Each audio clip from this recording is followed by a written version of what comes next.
Bom, estamos iniciando aí mais uma reunião online, onde nos propomos aí a estudar os primeiros passos, né? Os primeiros passos aí para viver na prática o cristianismo original, né? Diferente do cristianismo proposto pelo sistema religioso, e vimos aí a questão da conversão orgânica, que é a verdadeira metanoia consciencial, né? A mudança não é no sentido de essência, mas é no sentido de comportamento de acordo com o entendimento alcançado, né? Vimos a questão do pecado, do perdão, a questão do fruto proibido, que está diretamente ligado com a própria Bíblia escrita, letra, né? E começamos a ver algumas referências de interferências do Criador ao longo, né, desse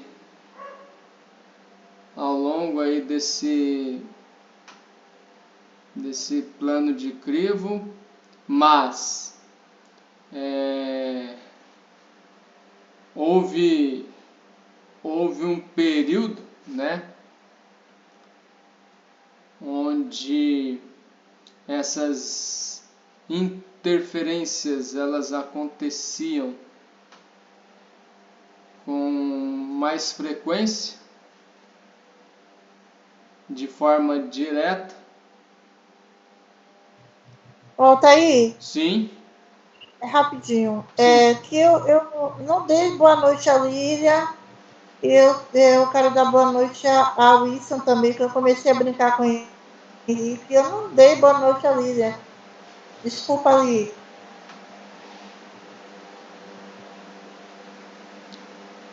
Isso daí. Vimos já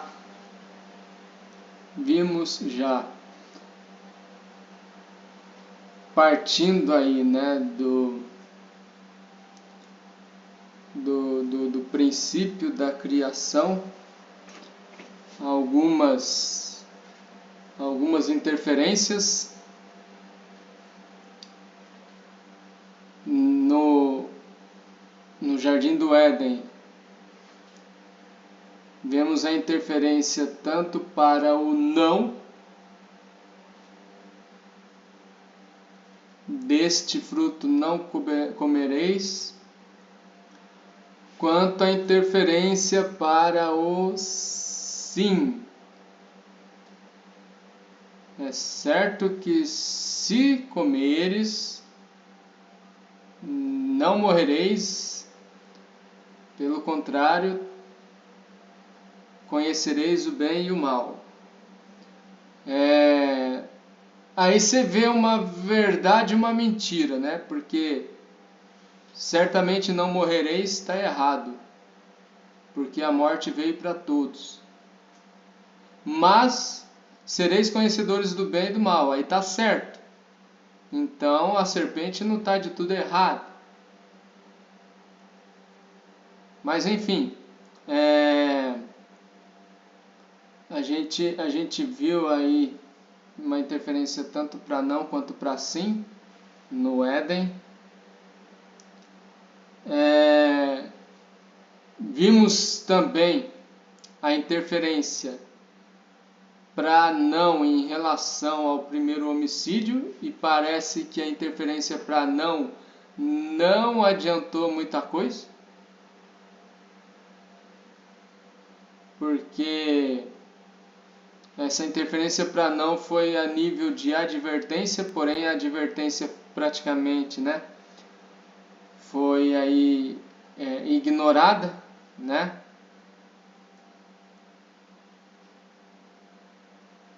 E aí, na sequência, vimos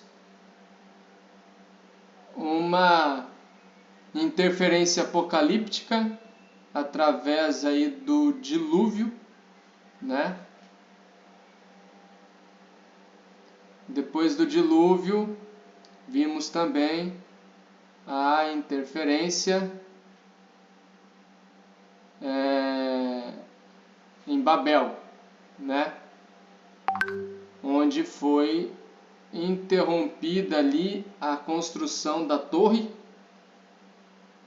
através da confusão de línguas ou criação de idiomas, né? E paramos nisso. Vamos dar continuidade tratando primeiramente do delta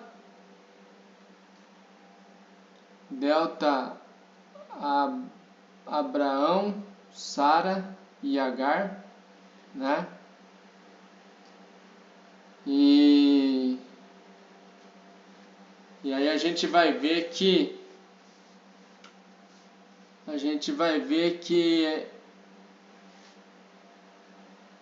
primeiro houve uma interferência que quase ninguém fala, né? Uma interferência que quase ninguém fala, porque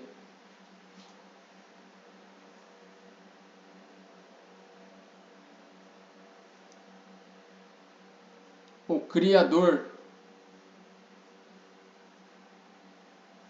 impediu, né, que Sara pudesse conceber até que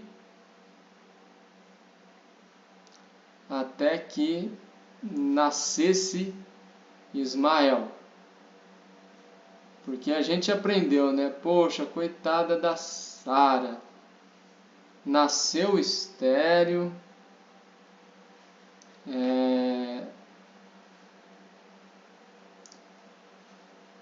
Viveu, né, toda uma vida com Abraão sem poder conceber e coisa e tal. E aí a gente pensa, lá no período da velhice, depois de tanto tempo, o Criador chega, acabou a notícia que eles vão ter um filho, um herdeiro.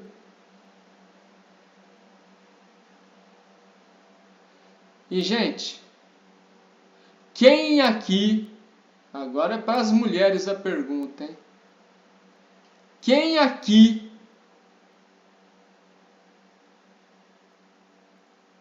que tivesse no lugar de Sara, que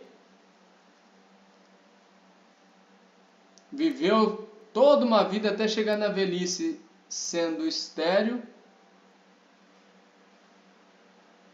e de repente, sem mais nem menos, no período da velhice, ouvisse que nasceria um herdeiro.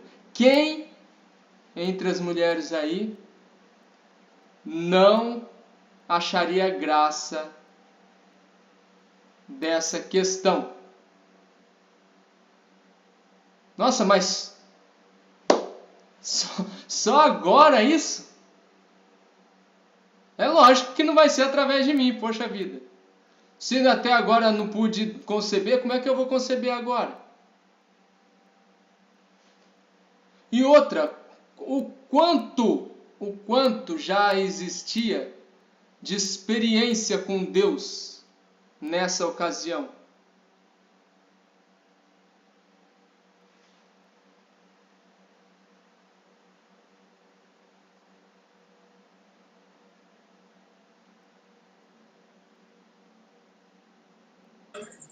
Por isso que ela sorriu, né, professor? Já velha, né? Não, eu não sou mulher, mas eu me coloco no lugar da Sara e penso, só pode estar de brincadeira. Verdade. Eu me coloquei no lugar dela. Eu mesmo sorri, fazendo a leitura do texto. Sério, gente, se a gente for olhar para esse texto sem misticismo, se colocando no lugar da pessoa, não dá para se colocar de joelho. Ai, graças a Deus eu vou conceber.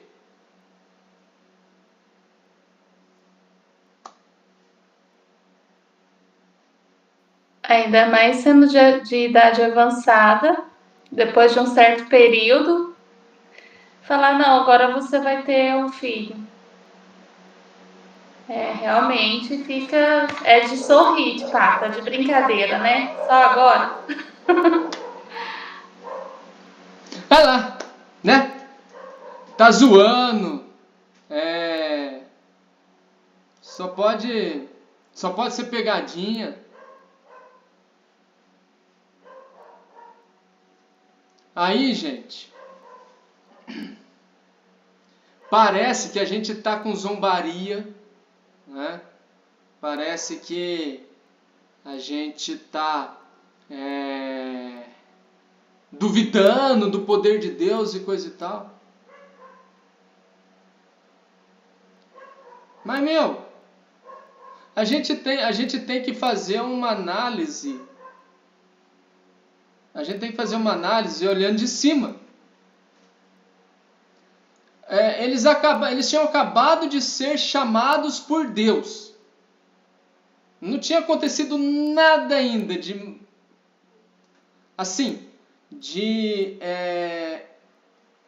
maravilhoso, nada assim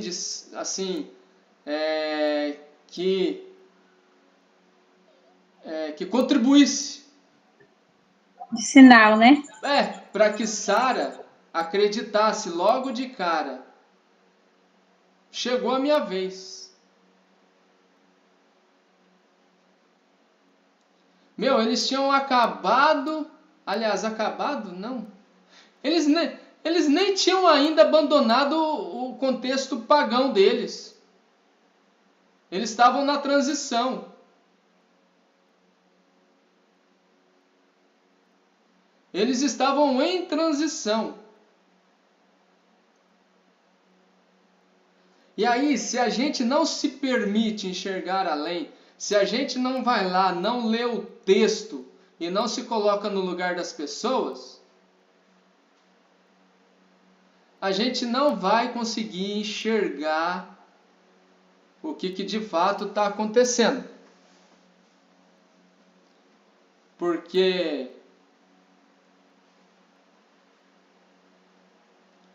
primeiro, o Criador fez ela estéril até um determinado período.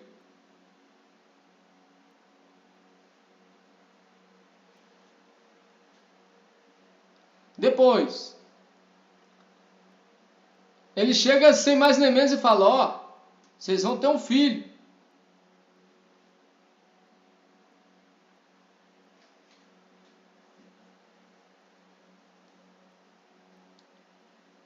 Então, parece que aqui agora é o contrário. Primeiro ele fala, não vai comer do fruto. Aí depois a serpente fala, é para comer sim.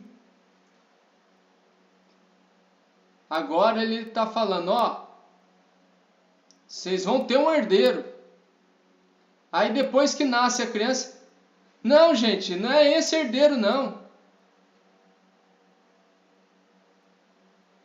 O filho vai ser de Sara mesmo.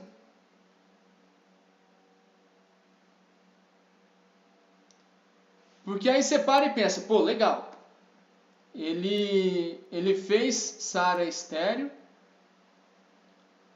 mas se ele está falando que eles vão ter um herdeiro, não podia já ter, tipo, dado um spoiler? Ó, vocês vão ter um herdeiro, porque eu vou realizar um sinal, vou realizar um milagre na vida de vocês, e Sara vai conceber.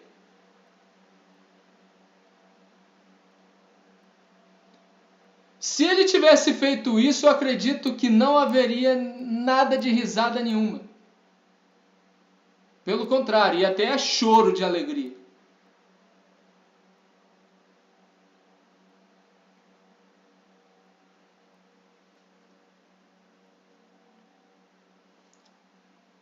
Bom,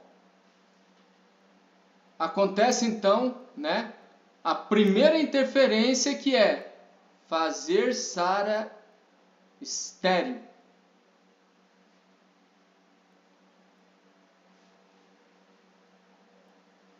Aí, quando ele fala que eles vão ter um herdeiro,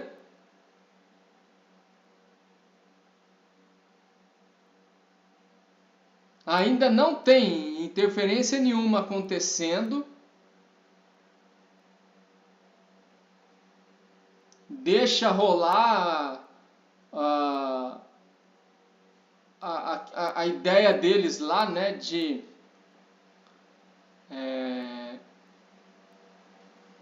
a ideia deles lá de Abraão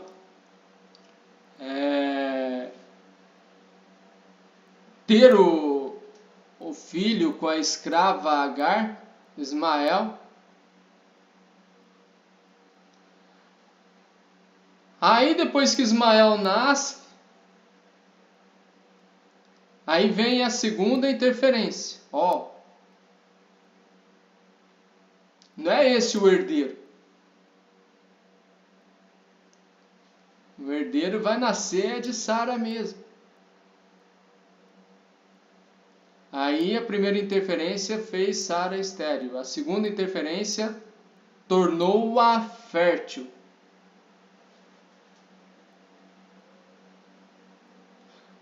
Mas houve aí uma certa manipulação por parte do Criador. Ah, não. Agora falou heresia.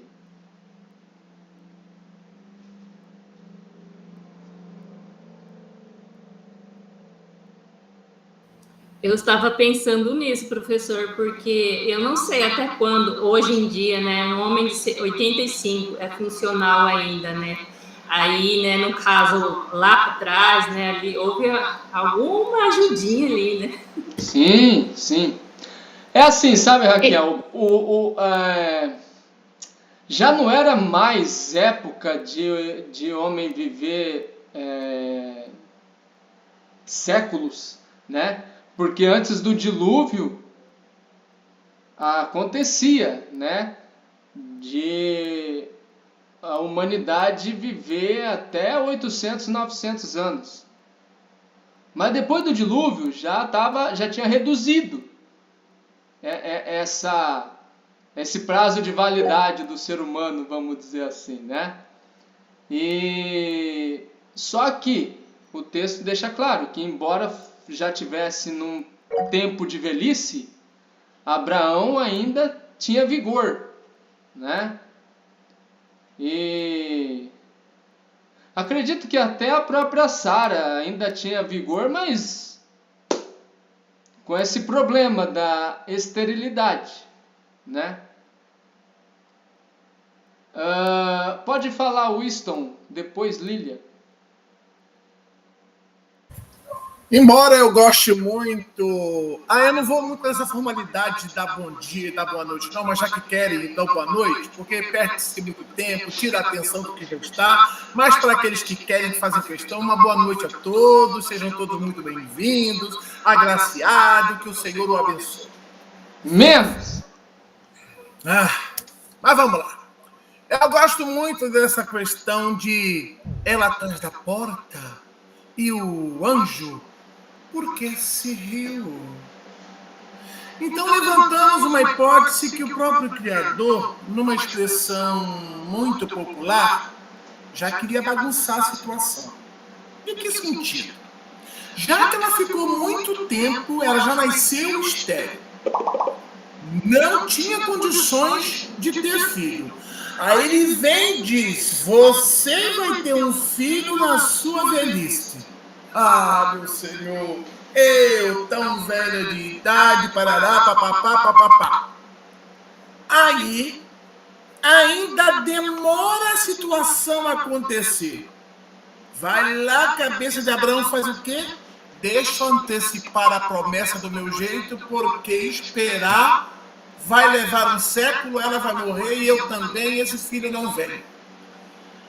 É uma história muito bonita, tudo muito interessante. Se a gente for analisar tudo, parece que está tudo exatamente dentro do conforme, no cronograma, tudo direitinho. Mas eu acho que era para ter ocorrido o que aconteceu mesmo. Não tem outra forma de raciocínio. Era para ter ocorrido. Por quê? Já que eram os dois já de idade avançada. Por mais que já tivesse ouvido muitas vezes o Criador falar e cumprir as suas promessas, já não estava muito com aquela disposição de esperar mais um pouquinho, que poderia na cabeça deles não dar certo. Fala, Lília. Não, eu ia dizer parecido com isso que você falou, mas assim, o Criador, ele, como na janela da atemporalidade, né, ele já sabia que Sara ia ficar ansiosa, justamente por pensar, mas agora, já depois de velha, eu vou ter filho? Isso aí nem sabe quando. É o que a gente fala, que muitos, na verdade, a gente não, porque a gente agora, né, tá num outro caminho. Mas o que a gente falava em relação o novo apocalipse, né? O apocalipse e o fim do mundo, que nunca chega, que nunca chega. Então, provavelmente, ela nessa época deve ter pensado, vai chegar quando? Eu já estou de idade. Pode ser que amanhã eu não acorde mais. E eu vou dar um jeitinho aqui de antecipar essa promessa do Criador. Mas o Criador já sabia que ela ia ficar ansiosa e ia tomar a sua própria direção, conforme ele imaginava que era para ser feito, e precisava desses dois lados, né? O mesmo filho, um filho do mesmo homem, mas mostrando que o ser humano, ele antecipa as coisas e depois tem que arcar com tudo. E teve essas duas gerações. Antes do Winston voltar a falar, o José Leandro levantou a mão também. Fala, José.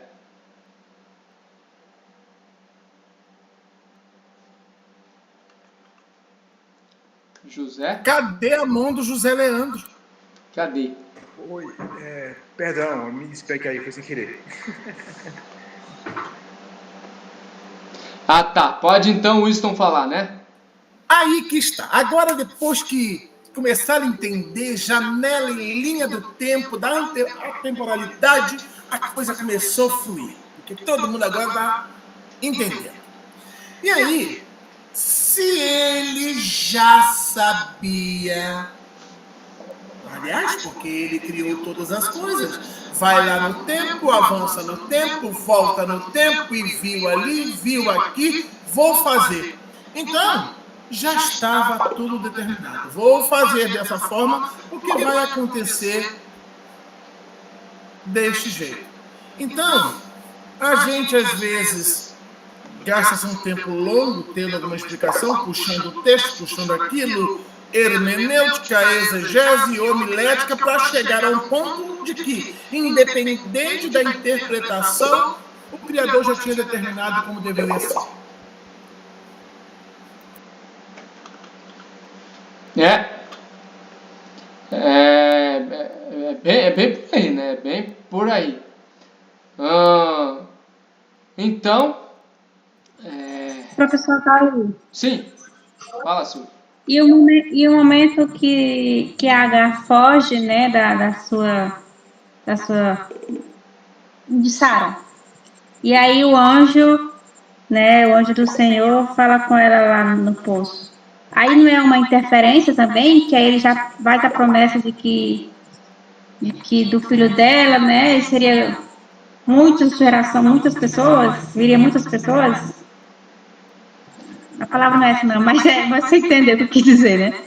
Nesse momento aqui não é uma interferência? Vamos chamar tipo assim, então não, da interferência delta? Vamos chamar então da interferência delta, porque na interferência número 1 é a esterilidade. Na interferência número 2 é a fertilidade. Façamos uma boa noite, Rosângela.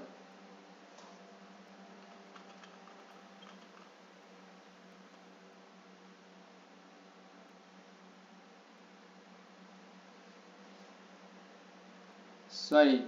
Na interferência número 1 a gente tem a esterilidade. Na interferência número 2 a gente tem a fertilidade. Aí,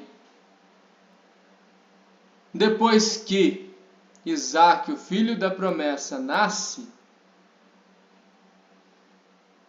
o Isaac vai ficar bem amparado, né, pelos pais. Porém, em relação a Ismael e Agar, se não houvesse interferência, os dois estavam realmente iam ficar realmente a ver navios, vamos dizer assim, né? Então, fica nítido aí, né? Fica nítido aí que era da vontade do Criador que nascesse aí esse filho da escrava para poder formar a tesoura, né, que persiste até hoje entre judeus e árabes aí, né? Só que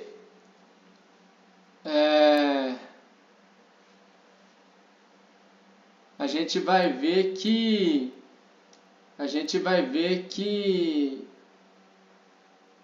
tem alguns comportamentos não muito adequados, né? Porque já que Sara achou que deveria entregar Agar para Abraão para acelerar o processo do herdeiro,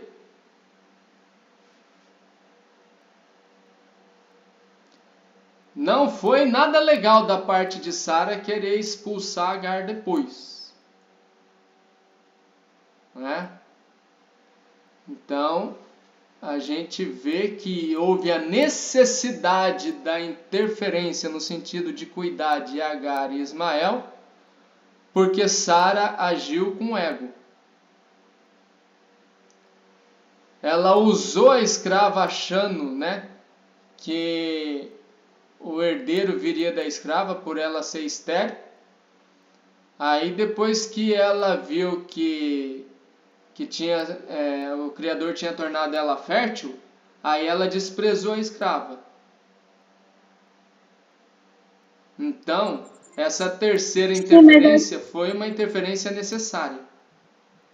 Mas a escrava, depois que descobriu que estava grávida, ela começou a me quis notar de Sara. Foi por isso que Sara começou a subjugá-la, entendeu?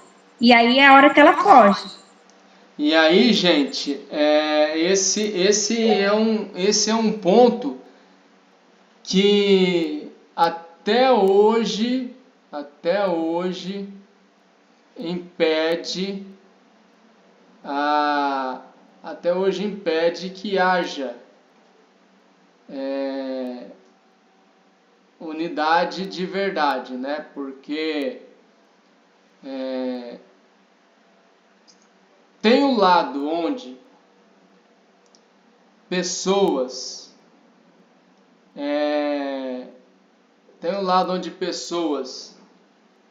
agem de forma inadequada, né? Não deveria ter esse tipo de comportamento, de postura, coisa e tal. Mas também tem o lado que mesmo eu já me considerando desperto, conhecedor da verdade,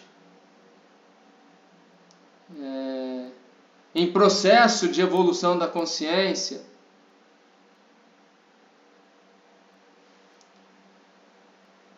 vou ter determinados comportamentos que, na verdade, não era para eu ter esses comportamentos. Mas, muitas das vezes, a gente age focado na forma como as outras pessoas estão agindo em relação a nós. Quer queira, quer não, ainda acontece muito entre nós, mesmo estando consciente da verdade, ainda acontece muito entre nós aquela questão de olho por olho, dente por dente. Geralmente, no seguinte aspecto: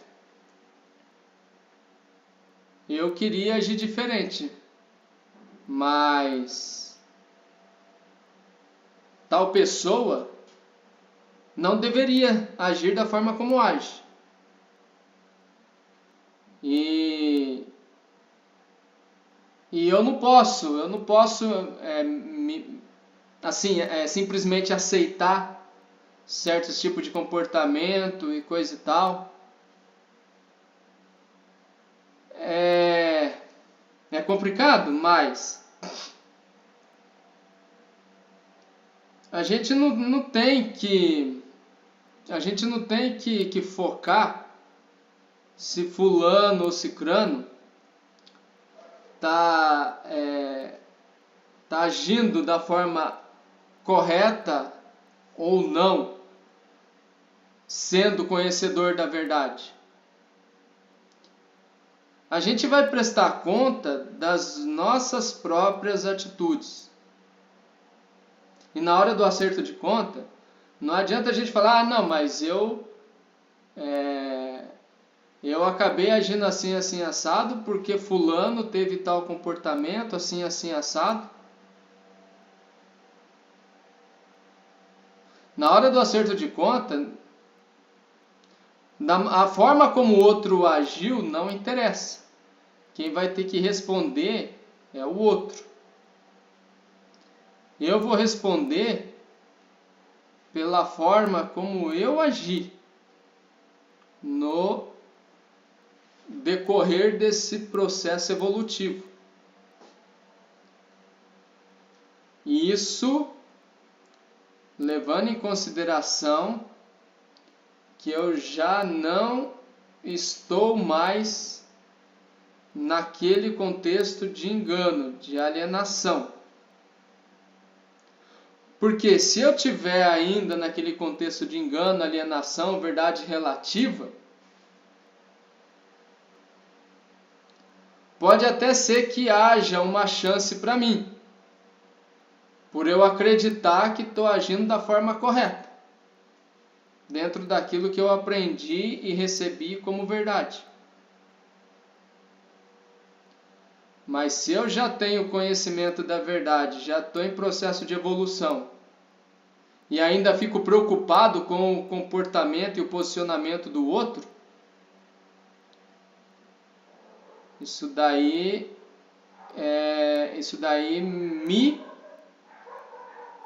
me prejudica e não é pouco não. Porque eu tenho que agir diferente para que se cumpra aquilo que Paulo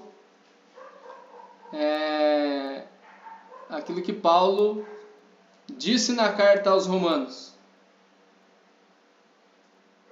que eu devo pagar o mal com o bem, para que através disso possa ser amontoadas brasas sobre a cabeça do outro, que deveria agir da forma correta, mas não fez. Não teve o comportamento adequado, vamos dizer assim, né? Então, Sara apenas reagiu ao comportamento de Agar. E, de fato, as duas agiram no ego. Né? Primeiro, Agar teve ego porque se considerou superior a Sara. E também a Sara teve ego, né?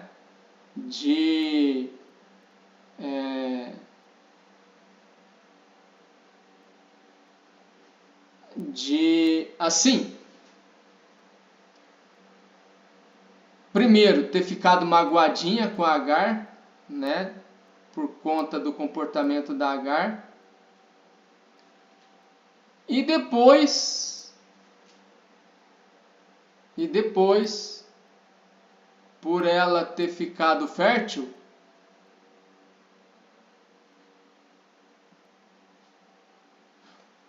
como se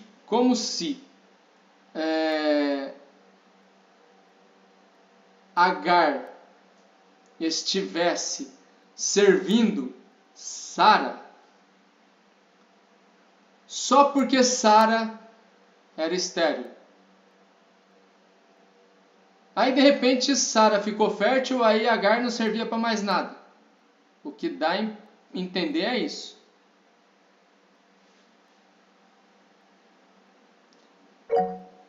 Tipo, nem tem registro de como era o relacionamento antes entre senhora e escrava.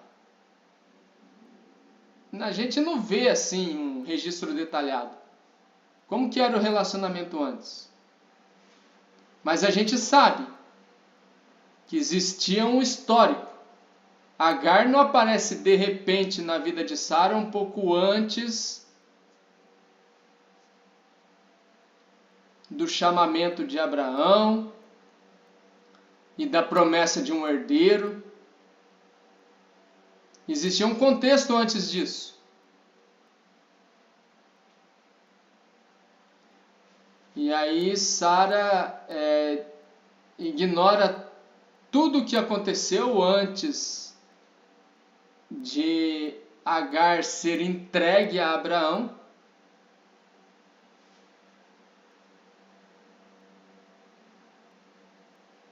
E aí, quando Sara descobre que nem precisava ter entregado Agar para Abraão,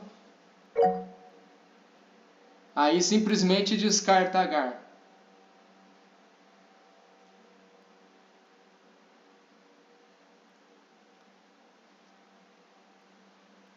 A gente aqui está filosofando, né? A a gente não tem muita informação antes de acontecer aí esse chamamento de Abraão, né?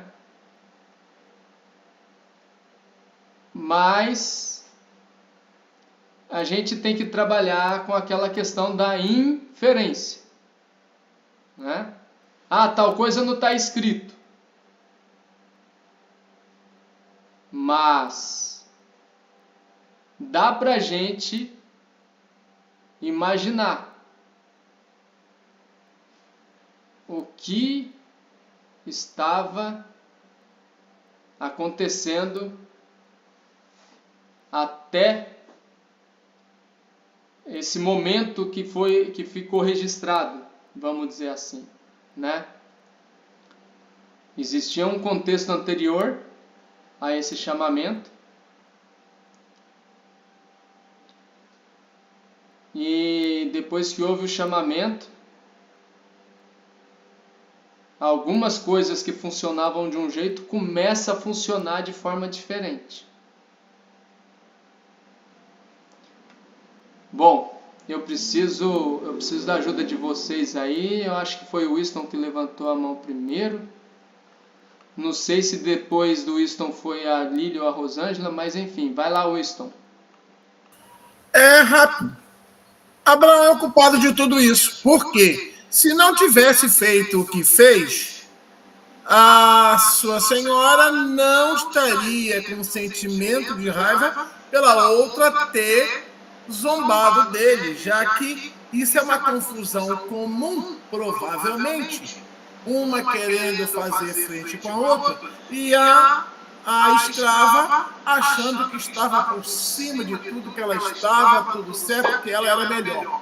Porque certamente a escrava sabia da promessa. Uma vez não ter cumprido, ele ultrapassou a situação, aí o caldo certamente entornou. Agora eu não sei se primeiro é Lília ou Rosângela. É Lília. Vai, Lília. Então, e tem outra coisa também. Para o Criador, independente se foi primeiro o filho de Sara ou de Agar, os dois ele aceitou, né? Depois no final.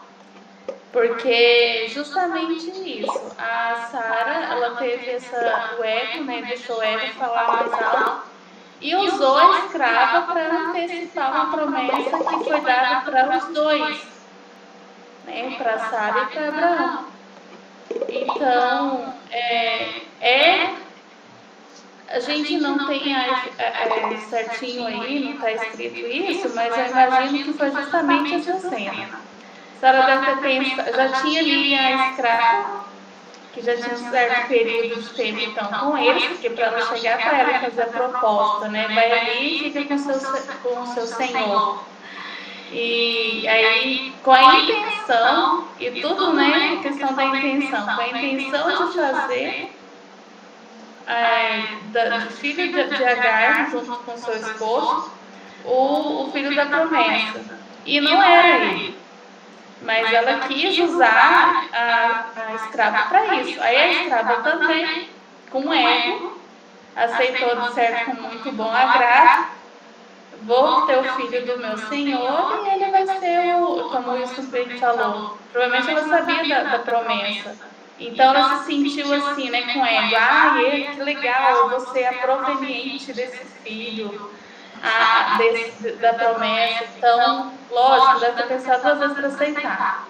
E aí as duas se lascou, porque o Criador veio e estourou o balão das duas. Falou, peraí, as duas estavam erradas, né, querendo ou não. E ele, querendo ou não, aceitou os dois também, os 2 filhos, o Criador, porque ele já sabia o que ia acontecer. Primeiro Rosângela, depois Silvia. Passamos uma excelente noite, família. Desculpa o atraso aí. Estava na reunião aqui de Curitiba. Tranquilo.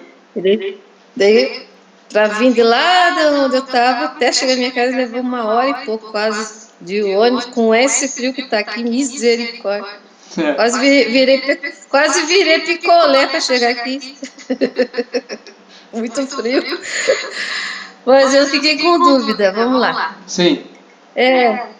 Então, a egípcia Agar era escrava. Isso. E daí, a egípcia era... Como que ela era escrava se no tempo de Moisés os egípcios não eram escravos? Mas como que ela era escrava? Então, Agora me deu um nó na Rosângela, cabeça. deixa eu explicar antes de qualquer coisa. Agora me deu um nó na cabeça que Deixa eu foi explicar bem antes longe. de qualquer coisa. Antes de qualquer coisa, porque eu vou ter que dar spoiler. Vocês aceitam spoiler ou eu peço para Rosângela esperar?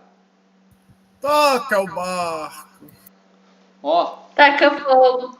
ó, Eu venho para tumultuar, não adianta, Winston. Eita, olha isso só. aí é doido. Eu amo isso, porque já faz a gente antecipar certas coisas que tem gente que acha ruim, mas a gente já começa a ter o entendimento de por que certas coisas acontecem antes de chegar o momento, né, de falar sobre determinados assuntos. Moisés, ele vai vir bem depois de Abraão, né? Para Moisés chegar, primeiro Abraão tem Isaac, depois Isaac tem Jacó, e aí de Jacó vem uma cambada de 12 filhos, na verdade 13, né? Porque tem a 13ª tribo que é da filha de Jacó, né? A gente aprendeu isso com o professor Akel. E aí, de uma das tribos vai nascer lá o Anrão, pai de Moisés, né? E a gente vai ver que antes do povo se tornar escravo no Egito, havia amizade entre o faraó e o povo de Israel. Eu sei que hoje não vai dar tempo da gente chegar em José, não adianta, né? Mas acontece uma situação onde José salva Faraó, salva o Egito. E aí Faraó praticamente fica com uma dívida de gratidão, né, com o José. E aí o José traz toda a família, o pai Jacó e os filhos tudo, para o Egito, num momento de muita fome. E aí esse povo começa a crescer no Egito. E aí o faraó que tinha amizade com José morre. Vem outro, assume o poder no lugar dele. E aí esse outro não tem tanta amizade assim, né, com o povo de Israel, porque o faraó morre, José morre. E aí o povo de Israel começa a crescer. O faraó pensa assim, opa, peraí. Eu vou dar um jeito de pôr ordem nessa casa, porque senão esse povo vai dominar sobre nós. Professor, só para me localizar, espera um pouquinho aí. Sim. O José fica entre quem? Fica entre meio Abraão, O José fica Moisés, entre Abraão e Moisés. Abraão e Moisés? Isso. Ah, tá. Pode continuar, tá. Isso, o José fica entre Abraão e Moisés. Então, o José vem de Abraão porque ele é filho de Jacó, ou seja, Abraão é tataravô aí de José, né? Ou bisavô, enfim, não importa. Mas José fica nesse meio do caminho, né? Entre Abraão e Moisés. E aí acontece que quando o povo vai para o Egito, O povo não é escravo. Mas aí o povo começa a crescer e fica acomodado no Egito. E aí o faraó, para não deixar o povo de Israel dominar sobre o Egito, inicia um tempo de escravidão. Faz com que o povo de Israel se torne escravo. Então, nos dias de Abraão, não existe esse império egípcio com o povo de Israel sendo feito escravo, porque também ainda não existe o povo de Israel. Tá? Então tudo isso vai acontecer lá na frente. Abraão era pagão, não era? Sim, exatamente. E na época de Abraão, não, o povo egípcio não tinha o poder que vai ter nos dias de Moisés. Então, a gente primeiro vê o Egito como escravo. Né? Depois o Egito vai crescer, vai se tornar império e vai escravizar aí o povo de Israel, né? Invertendo a ampulheta. Então a gente vê essa questão de giro da ampulheta, né? Onde o Egito está como escravo nesse chamamento de Abraão aí, e depois o Egito vai crescer e vai dominar sobre Israel nos dias de Moisés, lá na frente, né? E tudo isso com o Criador interferindo. Tanto no sentido, né, de primeiro trabalhar com Abraão, formando ali o seu povo Israel e coisa e tal. Mas olha que legal, a gente fala que Israel é o povo escolhido. Ora, os árabes não foram escolhidos, não?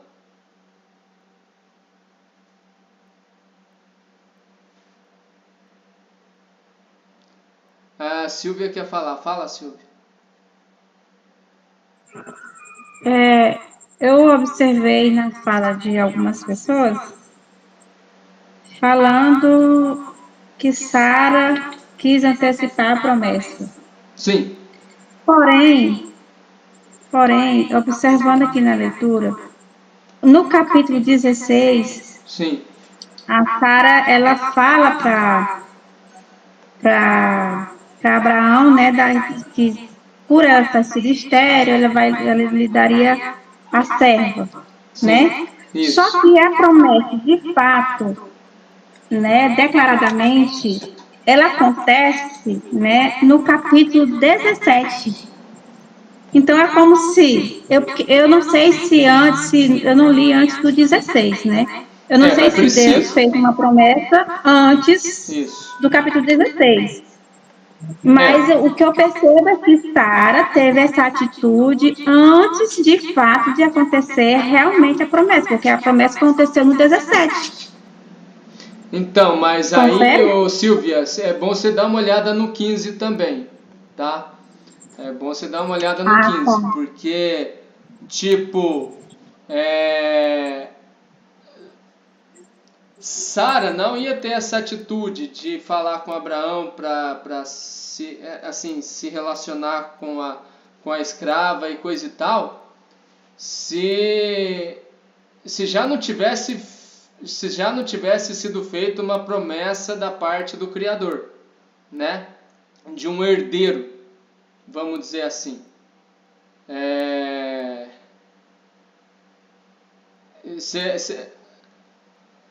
É bom a gente ver o capítulo 15. É bom a gente ver o capítulo 15. Sim. Eu entendi assim, né? Que o fato dela ter oferecido a gata, a sua serva, é pelo fato de que, ser questão de cultura, toda mulher quer ser mãe, né? Casou, quer ser mãe. Entende? Foi nesse sentido, mas igual você colocou aí, faz sentido também, né? Mas eu vou ler o 15, porque eu comecei no 16. É importante a gente ver qual é a abordagem feita pelo Criador, né, em relação aí a Abraão, em relação a essa questão do herdeiro, né? Em relação a essa questão do herdeiro aí. Mas o fato é o seguinte, gente, o que a gente tem que se atentar em relação a tudo isso é, primeiro, a gente tá procurando visualizar esse registro. A gente está procurando visualizar esse registro sem filtros que são colocados pelo sistema religioso. Por quê? Da forma como a história foi apresentada para a gente, no contexto anterior, da forma como a história foi apresentada para a gente, era como se Abraão, Sara, já conhecessem bem o Criador, já tivessem relacionamento com o Criador, já soubesse que o Criador era poderoso para fazer isso ou fazer aquilo e coisa e tal. Mas a gente tem que ter em mente que quando acontece esse chamamento,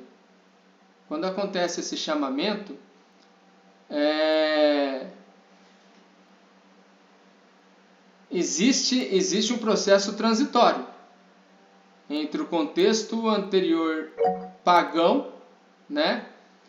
E essa nova fase, que à primeira vista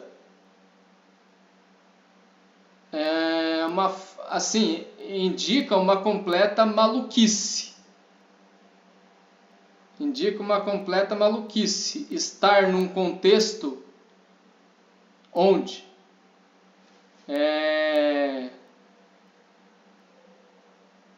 tá tudo favorável, né, para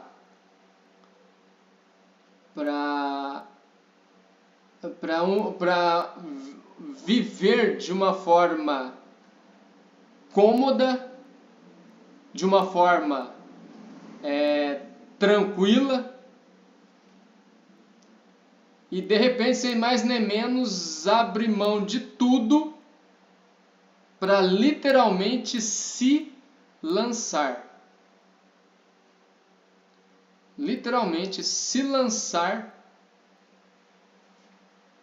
Num contexto ainda desconhecido.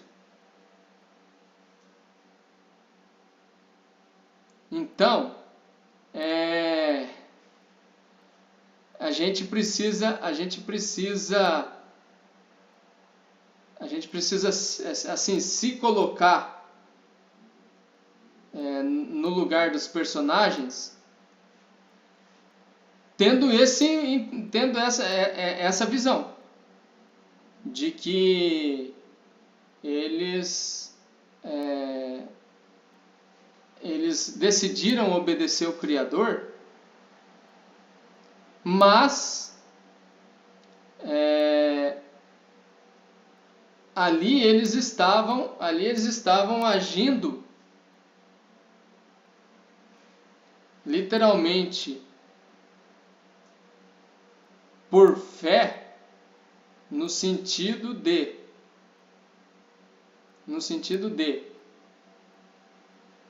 agir na confiança. agir na confiança de que estavam fazendo a coisa certa, sem nem fazer ideia do que aconteceria na sequência. Fala, Lilian. Não, porque agora eu também estava, talvez vou adiantar, mas, gente, que confusão para esse povo ter esses 2 filhos. E aí, mais na frente, Deus ainda vai pedir que Abraão vai matar o filho, Isaac, pede o filho, logo o filho da promessa, para saber se Isaac vai ser fiel ou não. Não, para testar a fé de Abraão, na verdade, né? É isso, desculpa, de Abraão. Uhum. Exato, mas aí, Lilian, aí tem outro ponto. Aí tem outro ponto que não fica claro no contexto anterior. Não fica claro no contexto anterior.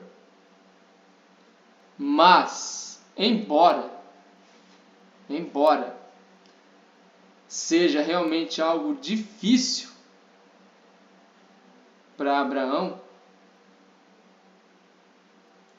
acabar de receber ali, né, o herdeiro da promessa e já ter que oferecer em sacrifício, a gente também tem que levar em consideração que talvez não tenha sido assim tão difícil para Abraão, no sentido de ter vindo de um contexto pagão, onde não era incomum essa prática de sacrifício, por assim dizer, né? Então, por um lado, a gente fica pensando, né? Realmente tem que ter muita fé para se dispor a entregar o próprio filho. E o autor da carta aos Hebreus, para a gente manter o anonimato, que já não é mais tão anônimo assim, vai dizer lá no capítulo 11 da Galeria dos Heróis da Fé, que Abraão decide entregar o seu filho Isaac em sacrifício, acreditando que aquele que pediu em sacrifício poderia trazer de volta. É interessante a gente ler Hebreus 11 também, né? E se o Criador tivesse pedido os 2 ao mesmo tempo? E o que ele quis dizer com isso? Aí você me complicou, Lili. Pedido os 2 como? Isaac e Ismael. Mas aí que tá, nessa ocasião Ismael já tinha sido entregue ao Criador já.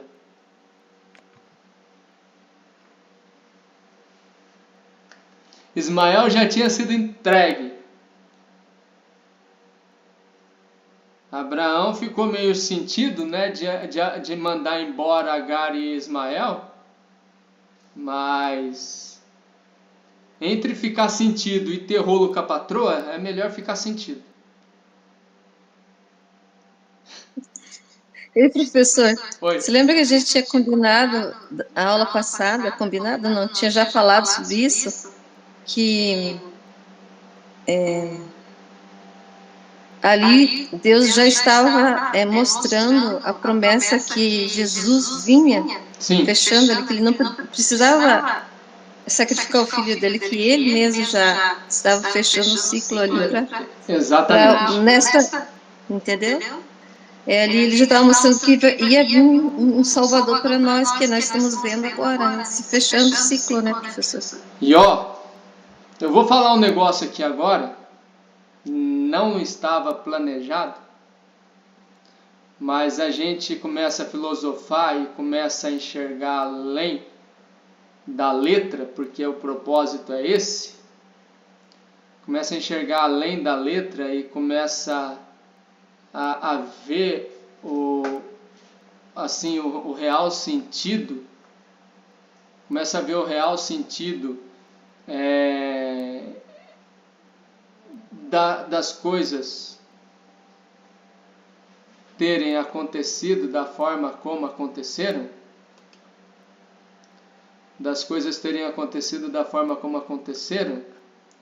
e aí, com essa fala agora de Lilian, né, sobre questão de sacrifício, e se tivesse pedido os dois em sacrifício,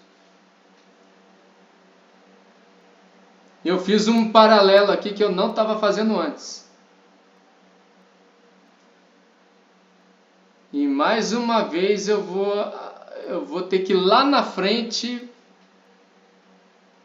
para falar sobre uma outra situação que também vai acontecer nos dias de Moisés, porque precisa ser feito esse paralelo.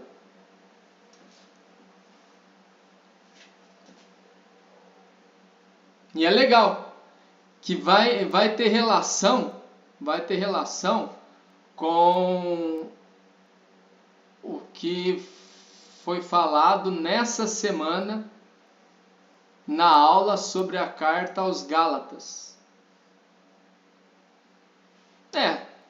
Porque Paulo aos Gálatas, ele vai usar o exemplo de Abraão, Sara e Agar, Isaac e Ismael, o filho da escrava e o filho da livre, o filho da promessa, que a gente não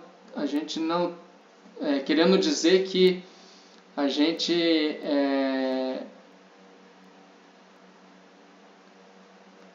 estava como filho da escrava, né, no sentido de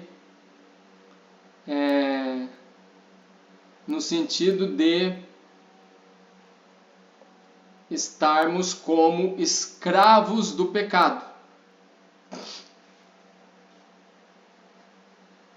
Mas o sacrifício de Cristo contribuiu para que adquiríssemos uma outra filiação, por assim dizer, né? Olha isso, gente. Quase não se fala muito sobre aquele episódio onde o Criador orienta Moisés a separar 2 bodes. Um dos bodes vai ficar como bode emissário, que é abandonado, indicando que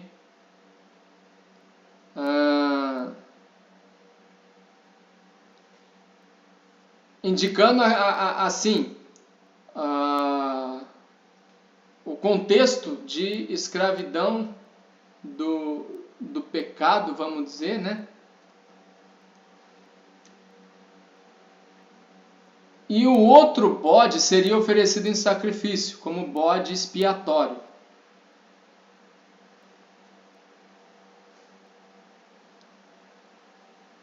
E aí, a a gente pode fazer um perfeito paralelo no sentido de Ismael ter sido considerado bode emissário, sendo abandonado no deserto. E Isaac, que o Criador pediu para ser sacrificado, representando o bode expiatório.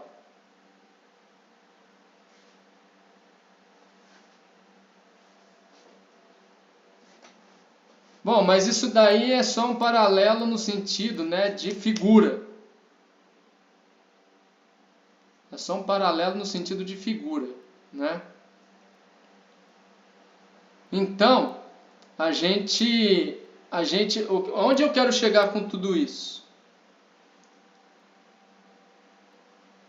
No geral, quando tem interferência direta do Criador,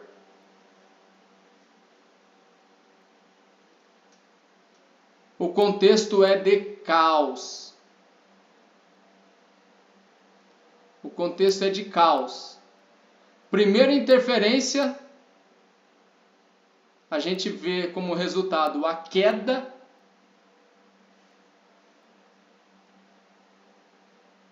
do casal no jardim. Embora a interferência em relação a Caim era para impedir que houvesse, né, o primeiro homicídio, mas o homicídio acabou acontecendo assim mesmo. Aí depois a gente vai ver interferência culminando com dilúvio. Então, algum caos, algum contexto de caos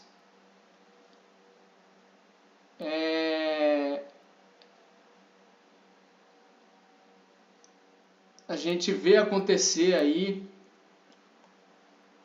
geralmente, quando tem interferência direta, né?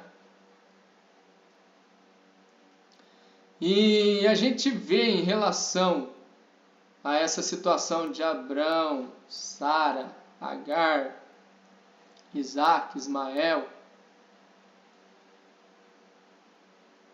muita simbologia, né? Muita simbologia.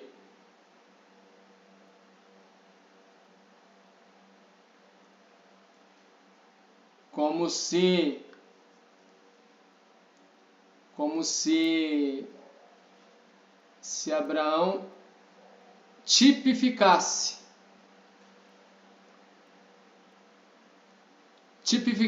o próprio Criador. E aí vem o primeiro filho que representa a primeira serpente, que é abandonado.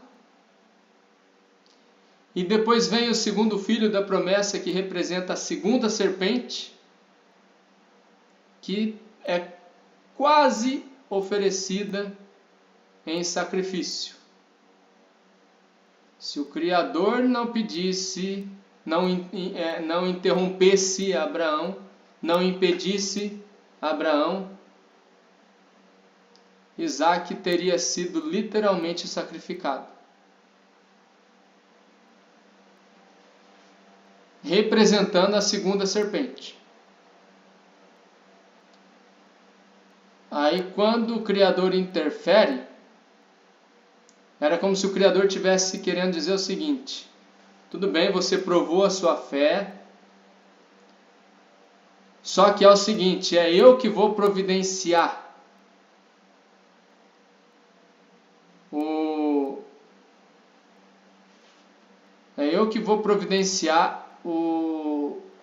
o cordeiro para sacrifício. Isaac ali estava no lugar do cordeiro, E o Criador providencia o cordeiro tanto para ser sacrificado no lugar de Isaac,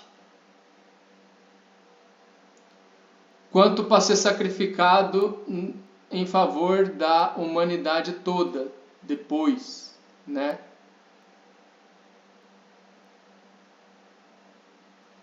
Sendo ele mesmo em carne.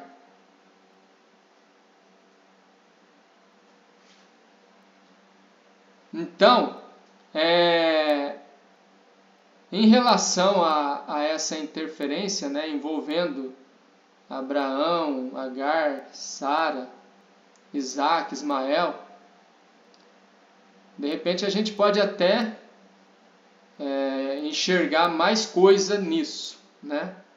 Pode até ter mais insights em relação a isso. Mas eu quero apenas destacar aqui, né, que quer queira, quer não, gerou um certo caos aí, essa questão. Primeiro, fazendo com que Sara fosse estéril, e depois tornando ela fértil, formando aí essa tesoura entre Isaac e Ismael. E deixando também essa tipologia, né, de Ismael como se fosse a primeira serpente abandonada no deserto, e Isaac como se fosse a segunda serpente sendo entregue aí em sacrifício. Alguém quer falar, complementar? Fala, Rosângela. Sabe o que me veio agora, professor? A Sara ficou quase 80 anos para ter o filho, não foi? Sim. E agora vai fechar um ciclo de 80 anos com a virada da chave lá da ONU, não é? 80? Tá batendo esse valor mesmo? 80? É, porque daí se lembra que o professor Aki falou que a ONU vermelha ficou 80 anos no poder e agora vai virar a ONU azul? Eu não tinha me atentado para esse lance de 80 anos no poder, mas eu lembro da fala do professor. Então, professor, não está batendo com essa história aí da Agar, Sara? Só para reforçar um pouco mais, né, Rosângela? É que me lembrou agora dos 80, né? E é um negócio que fecha a assinatura de Deus, né? Pois é. Vira, que nem agora os 7 anos, essas coisas do infinito, alguma coisa assim que nós estamos estudando, né? Lá nos números. Sim. Legal. Vejo isso como mais um insight, né? Fazendo aí mais um insight, né? Da contribuir aqui com o estudo fazendo aí mais um paralelo fantástico da Rosângela aí, né? Muito bem. Mais alguém quer comentar em relação a essa interferência envolvendo Abraão, Sara, Agar, Isaac, Ismael? Fala, professor José. Façamos uma boa noite aí a todos da sala. Nesse caso aí, né, da narrativa de Sara e Agar, a gente vê o início, a história inicial de duas nações, né, que a gente tem hoje como Israel e Islã, né, o Estado Árabe. Isso. Também a gente vê aí nesse contexto a dualidade, né, a esquerda e a direita, e Agar, né, era uma serva egípcia, então vamos ter aí um contexto pagão. Nesse caso, temos duas questões que é considerada negativa na visão dos judeus. Primeiro, por ser servo. Segundo, por ser pagão. Então hoje aí há essa rivalidade, né? Então a briga que temos hoje, né, com essa questão aí, é exatamente sobre isso, né? Os árabes, né, brigando pela mesma herança, e porque são rejeitados, né, pelos judeus por conta disso, essa questão aí. Aí nós temos aí esse confronto, né, essa narrativa, né, de Agar indo para cima de Sara, tipo, confrontando, tipo a serva que passa a ser patroa, ou quer ser patroa. Aí entra esse confronto, só que entra a questão também, né, da promessa, e que mostra, o que eu vejo aí nessa narrativa, é que vai mostrar como o homem né, o ser humano nesse caso. Ele, embora o Criador ele faça uma promessa e estabeleça um princípio cujo qual ele vai cumprir, o ser humano gradualmente ele vai passar por vários processos. O Criador vai cumprir a sua palavra, né? Ele vai fazer a cumprir. O processo não vai ser tão sensacional, não por conta do Criador, mas por conta do ser humano.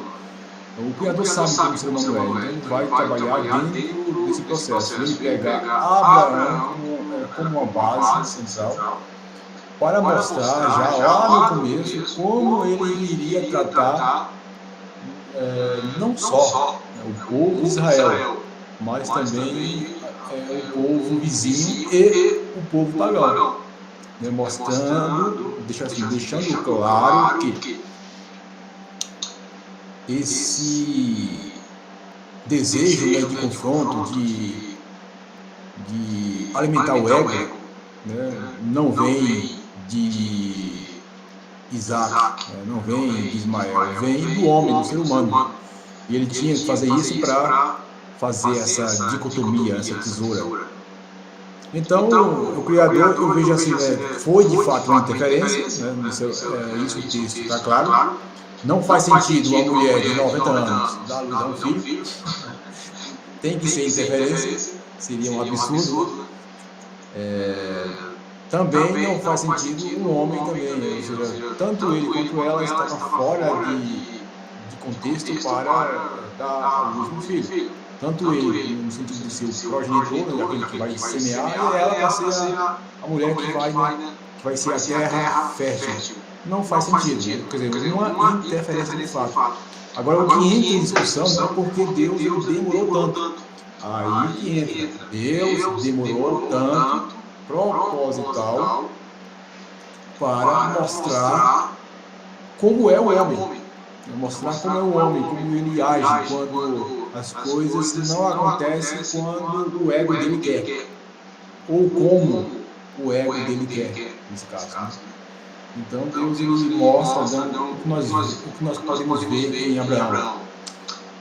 E podemos ver em Abraão nós mesmos.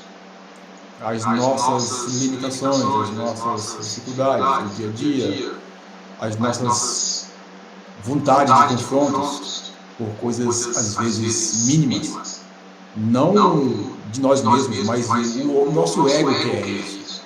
Então isso mostra, né, os traços de uma sociedade, de uma família. Né? Então em cada família a gente vai ver um Isaac e um Ismael. Em cada mulher nas mulheres você vai ver uma Sara e uma Agar. Então o Criador ele trabalha na interferência, né? Demora de forma proposital, mas no sentido de mostrar como é a humanidade e como ele teria que tratar até o seu encerramento, né? Ou seja, do crivo, né? Do Rio 6. Então, eu vejo ali o professor colocou como 3 interferências, delta, né, nesse caso, foi, professor? Delta. Né? Então, a gente vê, né, o Criador interferindo, né, realmente, de forma clara, mas o objetivo é esse, né, e provar a fé, nesse caso a fé original, né, a fé autêntica, e fazer com que as pessoas vejam, né, nessas figuras uma base a seguir. Tipo, como né, a gente vê, né, tipo, em Hebreus, né, Abraão, né, é considerado, né, o pai da fé, né, ou seja, né, uma referência. Então, tipo, eu tenho que fazer que nem Abraão para também ser aprovado por Deus. Eu tenho que fazer que nem Isaac para ser aprovado por Deus. E assim vai, a gente vai pegando as referências. Então, Abraão é uma carta de como eu tenho que agir. Duas coisas, né? Como eu sou e como eu tenho que agir. Como eu sou humano, preciso estar sempre me lapidando, me corrigindo. E como eu tenho que agir para vencer isso. Né? E no caso de Abraão, isso está bem claro. Caiu no papo da mulher, a mulher dá um conselho, ele cai no conselho da mulher. Aí depois a mulher que deu o conselho para ele, que no caso foi Sara, começa a se contradizer com o próprio conselho, né? Porque depois, talvez, né, como nós não temos relatos, né, mas talvez o próprio Abraão tenha dito, mas mulher, não sei por que você está brigando com ela, porque foi você mesmo que me indicou para... você mesmo me deu o conselho para eu... Né? E agora você está se pegando com ela, eu não estou te entendendo, mulher. Né? Quer dizer, né? É o ser humano, né? Então, o Criador sabia de tudo isso, mas ele deixa acontecer, não porque ele é um Deus que gosta de torturar, mas para mostrar como somos e como devemos agir para corrigir isso. Então, eu vejo resumidamente a aplicação desse contexto aí. Agora eu não sei. Levantou mão Rosângela, Raquel e Ju. Não lembro quem levantou primeiro. Eu acho que foi a Raquel. Vai, Raquel. É assim, professor.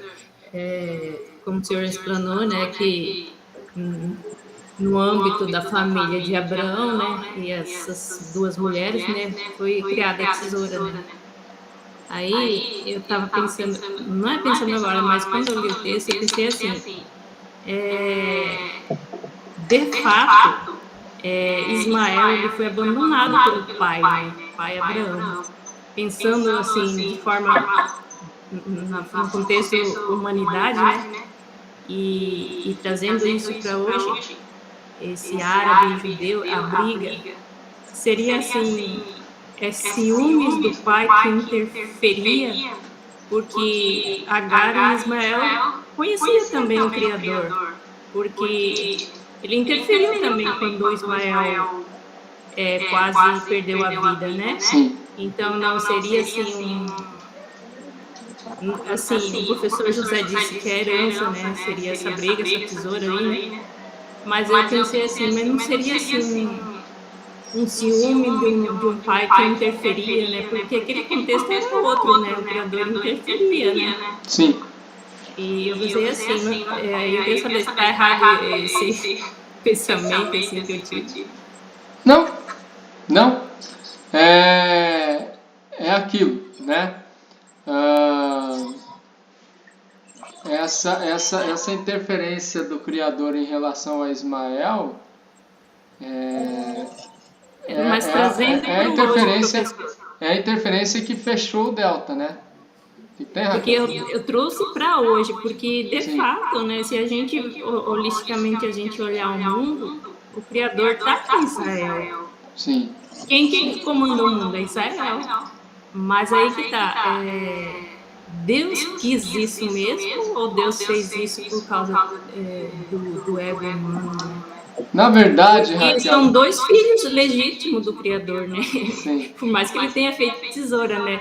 Parece que o pagão, né? O árabe é um povo, assim, discriminado, separado, parece de propósito, né? Sei. Eu vou falar só depois que a Rosângela e a Ju participarem, para fazer o fechamento disso e só dar uma passada em relação à próxima interferência. Fala Rosângela e na sequência Ju. Então, professor, se para Deus não tem tempo e a Bíblia foi escrita faz pouco tempo, né? Sim. Não, pouco tempo, como assim, Rosângela? Foi traduzida faz pouco tempo. Só se for a Bíblia Codex. Não, foi traduzida faz pouco tempo, não foi? Faz 300 anos só que ela foi traduzida? Ah, tá. Você fala para o idioma nosso, né? Para o idioma nosso. Isso, é isso aí mesmo. E a gente está vendo as coisas acontecer no nosso tempo, para se cumprir o que está escrito na Bíblia, né? Mas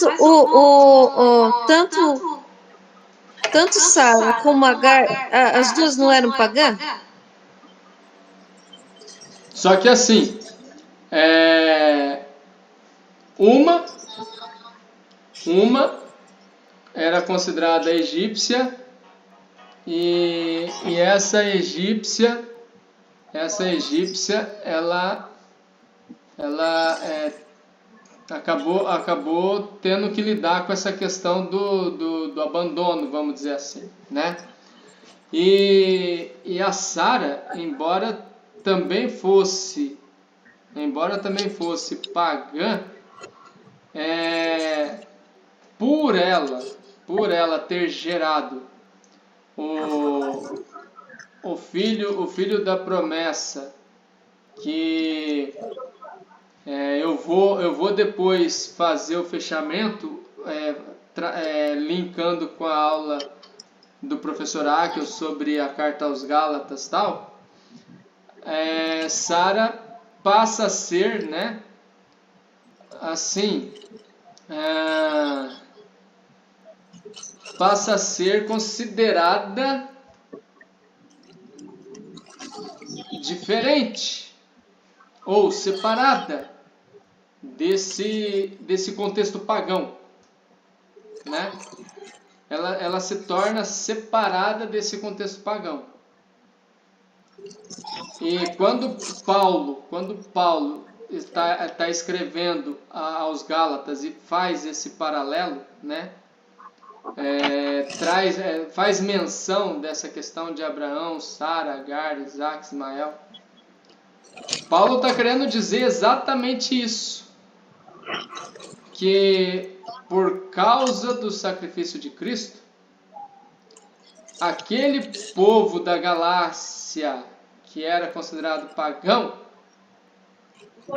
estava sendo separado através da mensagem do Evangelho da Graça que estava sendo propagada, vamos dizer assim, né? Ou seja, vocês estavam num contexto pagão, agora não mais. Sara, antes de gerar Isaac, estava num contexto pagão.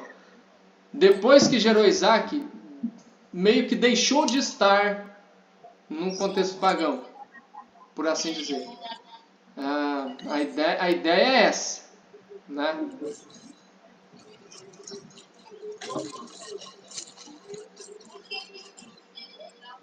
Não, porque sabe o que eu estava pensando, professor? Porque na época deles lá, eles casavam com várias mulheres, né? Sim. Então, eu não sei se ele tinha uma preferência por Sara ou por Agar, porque não sei se todas não eram a esposa dele, né? Não. Naquela época não tinha permissão de ter várias esposas? Só que ali, Rosângela, o que acontece é o seguinte, a gente só poderia admitir que Abraão estava nesse contexto de, vamos dizer assim, poligamia, se já já tivesse uma situação, tipo, Abraão era casado com Sara e mais uma outra esposa, e aí Sara resolveu entregar Agar para poder gerar o filho da promessa. Não, ali era só Abraão e Sara. Diferente do que a gente vai ver daqui a pouco, que Jacó se apaixona por Raquel e Jacó deseja casar com Raquel. Só que ele acaba sendo obrigado a primeiro casar com Lia, que é irmã mais velha de Raquel. E aí acaba Jacó ficando com as duas esposas, tanto Raquel quanto Lia. Vai ser uma outra situação, né? Onde isso vai acabar sendo admitido, por assim dizer, né? Então, não dá para a gente falar que nesse caso havia poligamia por parte de Abraão.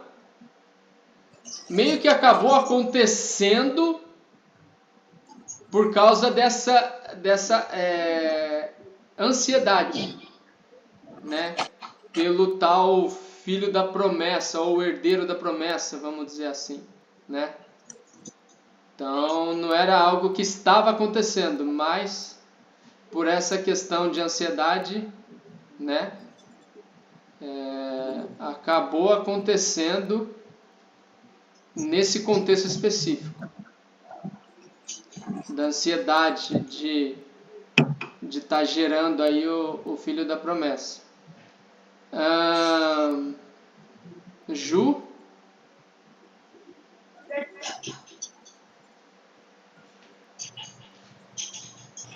Então, pessoal, só para relembrar, né, que essa história toda de Isaac e Esaú...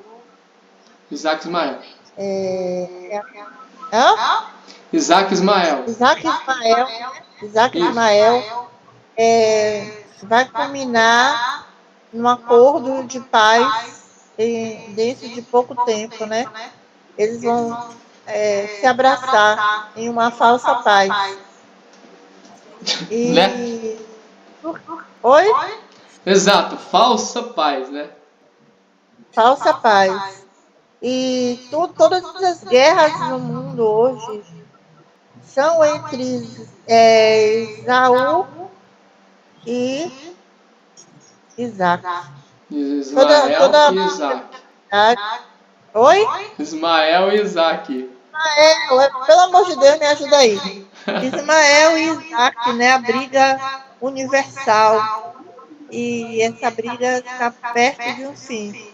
E também lembrando a questão da promessa, né? Que foi um grande crivo do Criador para o homem, né? Para o povo de Israel. E também para os filhinhos mimados do cristianismo atual, né? Que se acham os favoritos, né? Os escolhidos. Então, isso aí, essa história aí toda, se transformou no grande crivo dos filhos de Isaac, né, que são os filhos de Israel, o povo de Israel, e também são os filhos da promessa, né? Sim. Porque Deus prometeu a Abraão que dele faria uma grande nação, né? Então, o fato de ser o povo escolhido já é um grande crivo. Essa história toda se transformou no grande crivo do Criador para o povo que se escolhido, né? Que se diz preferido, favorito. Então, se transformar em quê? Um povo mimado, né? Tanto judeus quanto cristãos. Então, para tudo o Criador tem um crivo, né? Para tudo o Criador tem um crivo. A gente às vezes só foca mais na questão de Isaac, que o Criador salvou Isaac de morrer. A gente vai por essa linha, né? Mas se a gente olhar mais profundamente, a gente vai ver que tem algo além. Sim.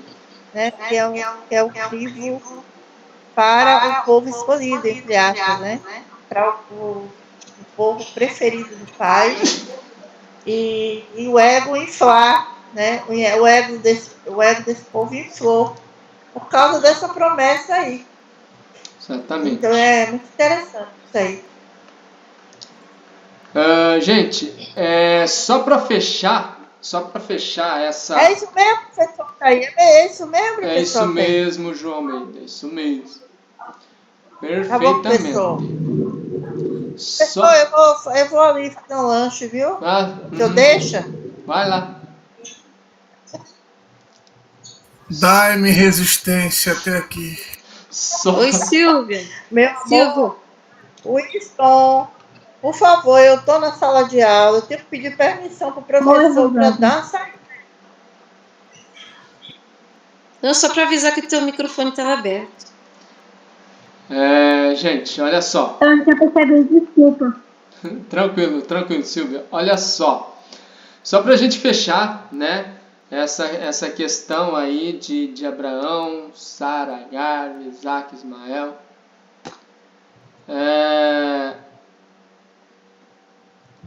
É para a gente se atentar para o paralelo, né? Ismael nasceu primeiro, foi abandonado no deserto.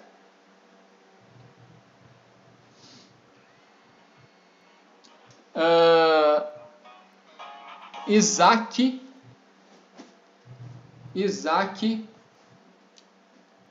vem depois e é quase oferecido em sacrifício. Fazendo uma recapitulação breve, a gente vê algo mais ou menos semelhante acontecendo com Caim e Abel. Caim vem primeiro e acaba tendo, né, um comportamento reprovável,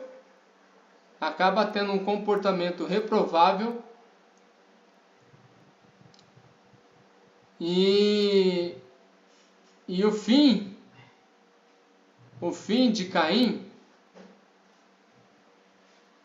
é viver em fuga depois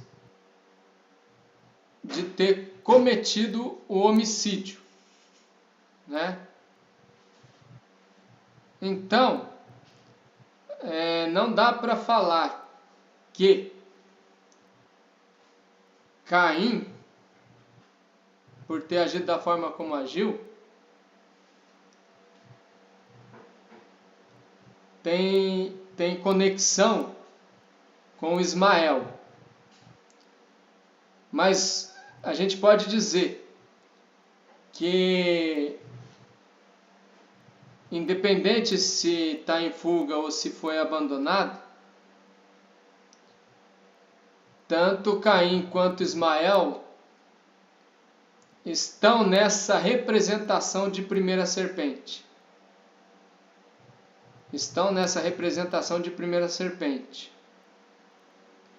E tanto Abel quanto Isaac, Abel de fato foi sacrificado, Isaac foi poupado do sacrifício, mas pode-se dizer que ele ali também está representando, né, um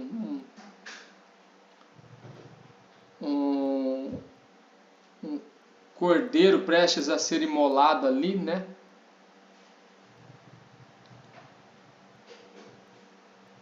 E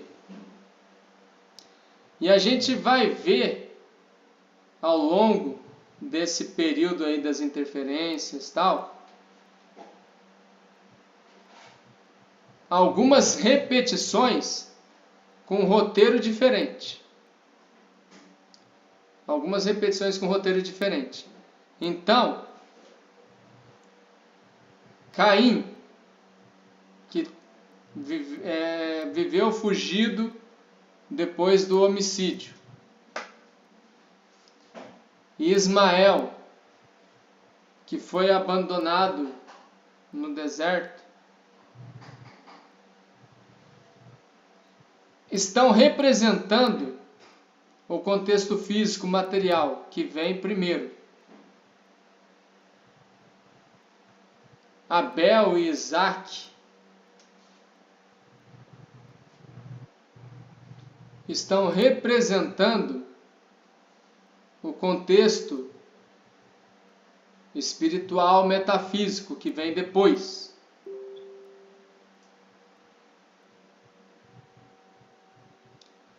Abel está literalmente representando o cordeiro imolado.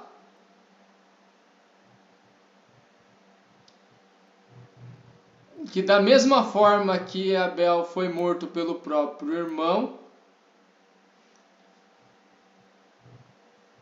o verdadeiro cordeiro, nosso Supremo Mestre Jesus Cristo, foi morto pelo seu próprio povo.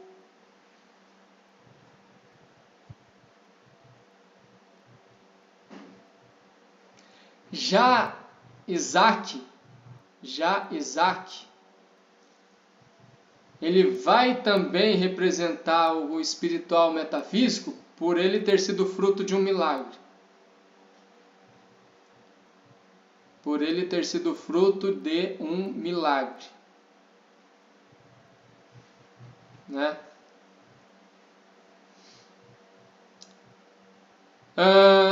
Não vou me estender muito, né, em relação ao que acontece na sequência, porque Abraão obedece o Criador e sai da terra da parentela, sai da zona de conforto, se lança num contexto desconhecido, tendo confiança que estava fazendo a coisa certa e coisa e tal. Mas aí ele carrega consigo o sobrinho Ló. Em um determinado momento, Ló se afasta do tio, vai para Sodoma e Gomorra, ou melhor, para uma das cidades, né, que é Sodoma. E aí acontece a interferência de Abraão, quando o Criador resolve destruir as duas cidades, tanto Sodoma quanto Gomorra. Vem a interferência de Abraão intercedendo. Não fica claro que Abraão está intercedendo em favor do seu parente, do seu sobrinho, logo de imediato. Por quê? Abraão vai dizer, se houver 50 justos, os 50 justos vai salvar o resto. Mas e se for 30? 20? 10? E aí, Abraão acaba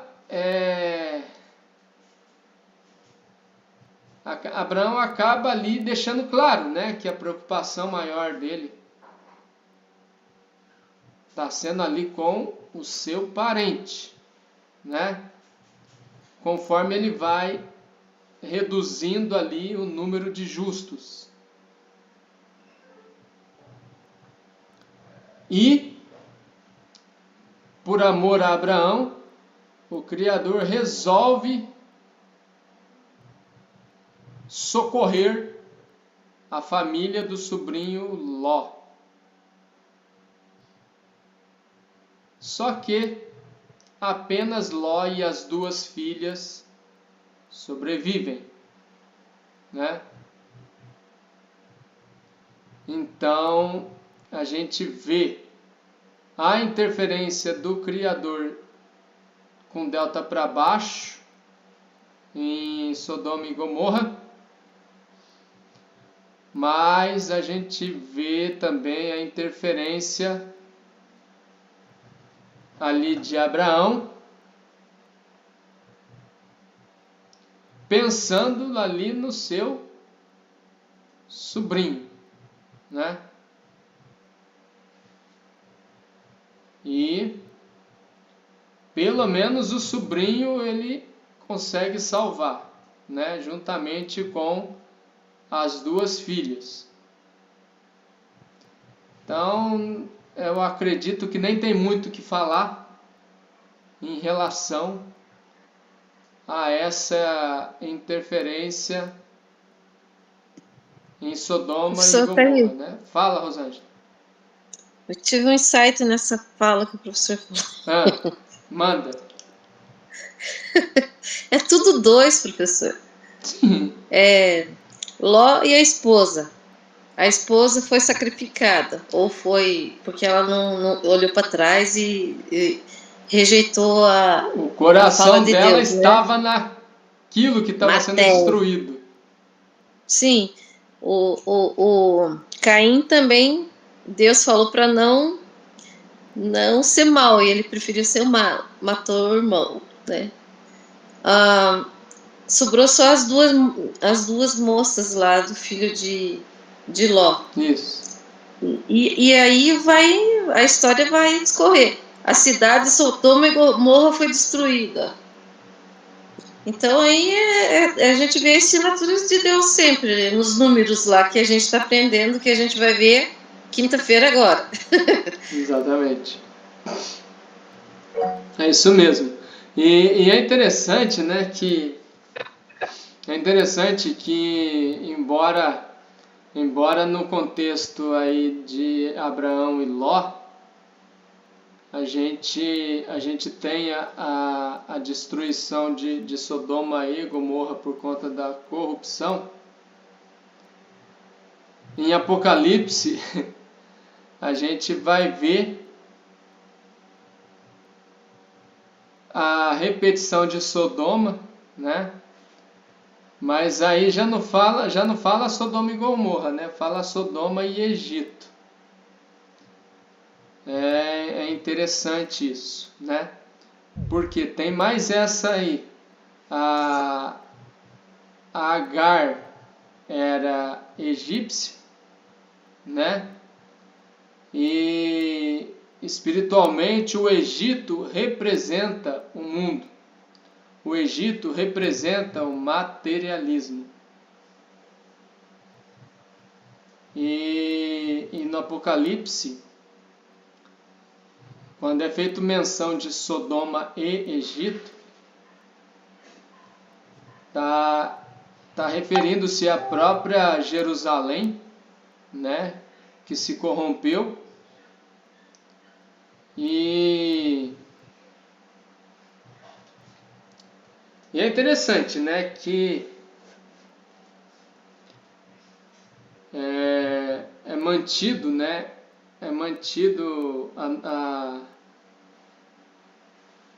a nomenclatura ali de Sodoma, mas Gomorra é substituída por Egito. Espiritualmente falando ali, né? Mas é para ter essa para representar essa questão, né? O Egito tem a ver com a questão do mundanismo. E esse mundanismo tem a ver com justamente a rejeição da verdade, vamos dizer assim, né? Fala, Lília. Professor, eu estava aqui pensando na história de Ló e ele ter saído, né, da cidade só com as filhas, e da conversa do Criador com Abraão em relação a essa interferência também para salvar o parente. E aí o Criador vai e destrói a cidade e o povo que estava nela justamente por causa da iniquidade. Mas aí salva Ló e suas filhas, e mais na frente as filhas de Ló é iníqua com o próprio pai, não é? Elas não tentam ter relação com o próprio pai. E aí, em toda a história, na verdade, toda a história, né, que o Criador sabe, no final sempre é assim. E até em alguns filmes a gente vê isso. O ser humano querendo ser deuses aqui na Terra, ter poder, né? E enquanto tiver ego, nunca vai dar certo. Porque a gente for notar também da época desde o dilúvio, foram salvos aquela família ali que a gente pensa que, né, nossa, vai começar agora uma geração de pessoas boas, de pessoas que não vai ter, que vai conseguir controlar o seu ego, sempre está repetindo até a volta do Criador novamente, onde ele vai fazer o que é preciso de uma vez por todas, né? Que só aqueles que venceram o seu próprio ego aqui, enquanto estiverem aqui, que vai merecer o lá depois. E aí eu fico pensando, né, tentando pensar como a mente do próprio Criador. Ele sempre dá a oportunidade, mas sempre por conta do ego as pessoas caem e escolhem o erro. Exatamente. Ou seja, o Éden, ele acontece muitas e muitas e muitas vezes durante o decorrer da história. Exatamente, Lili. Pessoal, a ideia era a gente falar do Delta, né? Abraão, Sara e Agar. Essa questão, né, de Sodoma e Gomorra, Abraão intercedendo por Ló e tal. E, se desse tempo, a gente entraria na questão de José no Egito. Só que é um assunto que vai estender bastante essa questão de José. Então, a gente vai tratar da interferência envolvendo José na próxima semana, tá? Beleza, então, pessoal, bora encerrar por hoje e a gente continua no próximo domingo falando aí, né? Fazendo primeiro, né, uma introdução antes de chegar em José e depois tratando de José no Egito. Talvez a gente nem consiga fazer essa abordagem numa única reunião. Vamos ver o que vai acontecer. Então é isso, pessoal. Boa noite, pessoal. Boa noite a todos. Valeu, família. Boa noite. Até o próximo domingo. Valeu a todos. Tchau. Tchau. Tchau.